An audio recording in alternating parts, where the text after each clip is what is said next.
श्रीमद् भागवत महापुराण 25वां अध्याय पुरंजन पुरंजनी आख्यान। मैत्रेय जी बोले, हे विदुर जी, प्रचेताओं को इस प्रकार उपदेश देकर शिव जी वहीं अंतर्ध्यान हो गए। प्रचेतस कटि पर्यंत जल में प्रवेश कर शिव जी के बतलाए स्तोत्र का जप करने लगे। 10,000 वर्ष तक इन्होंने इसका जप किया। इधर नारद जी प्रचेताओं के पिता बहिर्ष के पास आकर इन्हें राजकाज से विरक्त हो वन जाने का उपदेश देने लगे। बहिर्ष ने कहा, महाराज, मोक्ष लेकर क्या करना है? उसमें सुख ही क्या रखा है? साथ ही आपका यह कथन भी सत्य है कि विषय भोग भी दुखदाई ही है। ऐसी दशा में तब क्या करना उचित है, यह मुझे बतलाइए। नारद जी ने अपने योग बल से राजा के सब कर्म प्रकट कर दिखलाए और कहा, तुम्हारे ये सभी कर्म तुमको नरक में ले जाएंगे।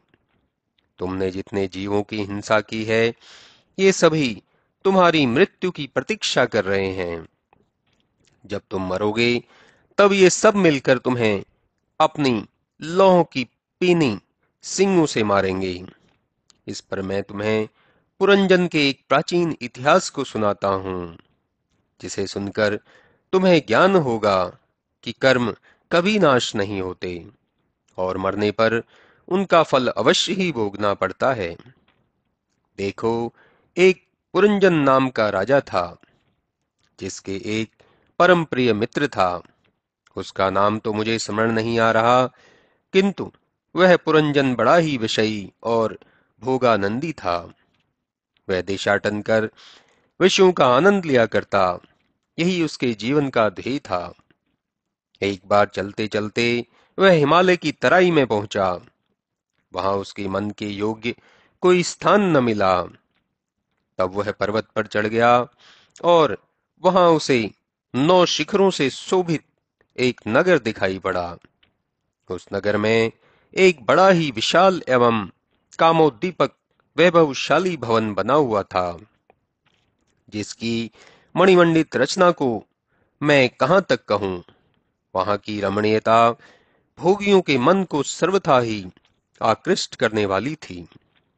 वहां पहुंचकर पुरंजन ने देखा तो वाटिका में एक सुंदर स्त्री टहल रही है, जिसके साथ में उसके 10 टहलुए, एक 5 सिर वाला सर्प द्वारपाल है, और जो अपनी युवावस्था के मद में चूर्ण थी और यह चाहती थी कि मुझे कोई श्रेष्ठ पति मिले, और संभवतः वह इसी खोज में वहां आई भी थी।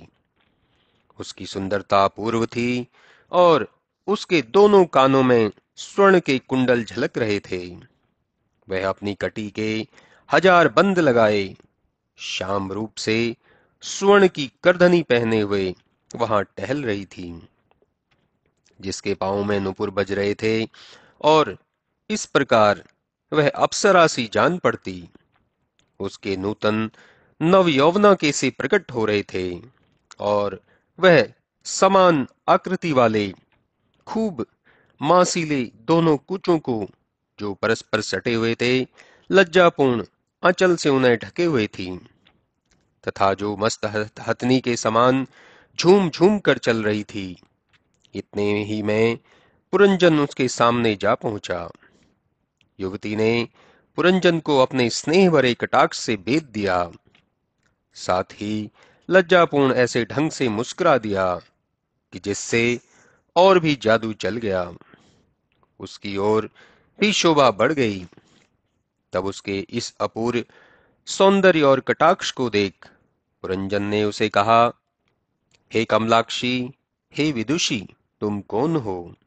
किसकी स्त्री हो और यहाँ किस लिए आई हो? इस नगर के समीप तुम क्या करना चाहती हो, यह मुझसे कहो। ये तुम्हारे साथ 11 सेवक कौन हैं, जो बड़े ही विलक्षण दिख पड़ते हैं? ये स्त्रियां कौन हैं और यह सर्प तुम्हारा कौन है?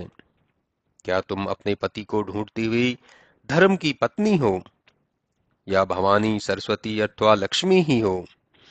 तुम एकांत में क्यों विचरने आई हो? तुम तो मुझे लक्ष्मी के समान जान पड़ती हो, परंतु यह तो कहो कि तुम्हारा कमल कहाँ गिर गया? मैं विचार कर देखता हूँ तो तुम मुझे कुछ और ही जान पड़ती हो। अतः कहो कि क्या तुम मुझे अपना पति बना सकती हो? मेरे पास बहुत से गुण हैं जिससे तुम मेरे साथ रहकर खूब सुख भोगोगी। नारद जी कहते हैं कि जब पुरंजन ने उस सुंदरी से ऐसे कहा तो उसने उसके प्रस्ताव को स्वीकार कर लिया और दोनों स्त्री पुरुष उस सुंदर पुरी में प्रवेश कर गए। हजारों वर्ष तक उन्होंने उसमें आनंद किया। समय समय पर गायक लोग उनके मन का सुंदर गान करते रहे।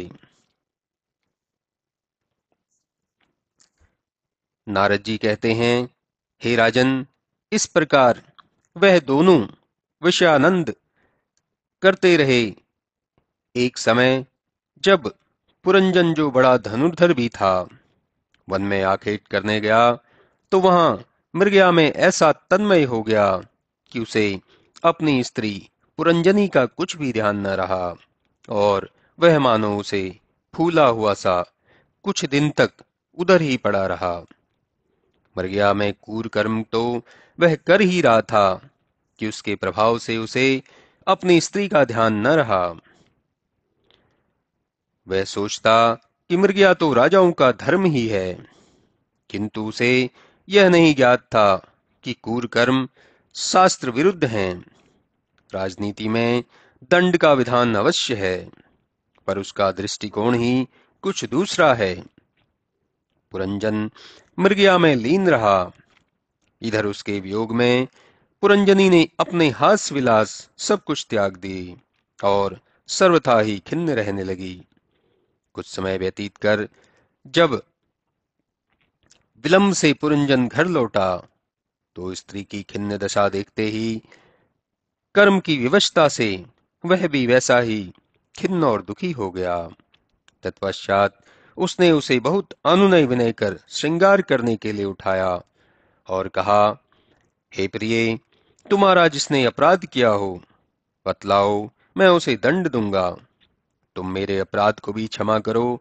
यह मेरी अवश्य भूल है कि जो मैं तुम्हें बिना पूछे ही मृगया के दुर्व्यसन में जाकर फंस गया।